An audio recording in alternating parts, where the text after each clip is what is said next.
2019 की बात है। राजस्थान के सीकर जिले का एक व्यापारी दिल्ली के एक बड़े अस्पताल में जिंदगी और मौत की जंग लड़ रहा था। डॉक्टरों ने जवाब दे दिया था, अब बस चमत्कार ही बचा सकता है। घर वाले टूट चुके थे, लेकिन तभी उस व्यापारी की पत्नी ने एक फैसला लिया। वो सीधा खाटू श्याम जी के दरबार पहुंची।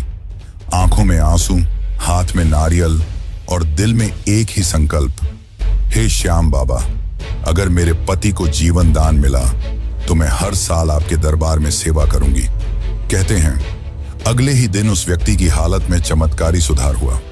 डॉक्टर तक हैरान थे, लेकिन यह सिर्फ एक कहानी नहीं है। ऐसे हजारों किस्से खाटू धाम से जुड़े हैं, जहां विज्ञान की सीमाएं खत्म हो जाती हैं और आस्था शुरू होती है। राजस्थान की तपती रेत पर जब सूर्य की किरणें पड़ती हैं, तो लगता है मानो इतिहास की कोई सुनहरी परत जाग उठी हो। इस पावन भूमि की हर सांस में कोई ना कोई गाथा बसी हुई है। इन्हीं गाथाओं में एक है खाटू श्याम की।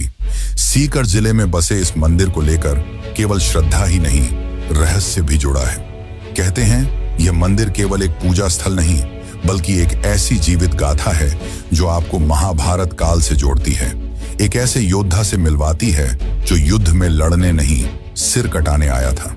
एक ऐसा वीर जिसने श्री कृष्ण की एक परीक्षा के लिए अपना शीश तक समर्पित कर दिया, वो भी हंसते हुए। क्या आपने कभी सुना है कि किसी का कटा हुआ सिर युद्ध भूमि देखता रहा और फिर वर्षों बाद वही सिर कलयुग में भगवान बन गया? यह वही स्थान है जहां सिर की पूजा होती है, शरीर की नहीं। जहां मंदिर के गर्भगृह में कोई सामान्य मूर्ति नहीं, बल्कि एक ऐसा सिर विराजमान है जिसे वर्षों तक जमीन के नीचे दबा रखा गया था। क्या वाकई वह कुंड जहां से यह मूर्ति निकली आज भी दिव्य ऊर्जा से भरा हुआ है? और यह कैसे संभव है कि उस कुंड में जल का स्रोत किसी को नहीं मालूम, फिर भी वह कभी सूखता नहीं? मंदिर के भीतर कुछ विशेष परंपराएं निभाई जाती हैं, जैसे निशान चढ़ाना।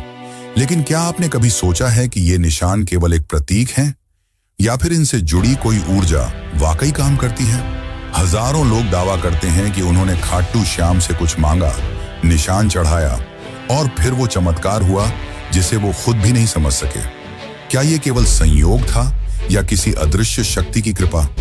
इतना ही नहीं, मंदिर से कुछ दूरी पर स्थित है एक प्राचीन शिवलिंग, जिसे औरंगजेब ने तोड़ने की कोशिश की थी।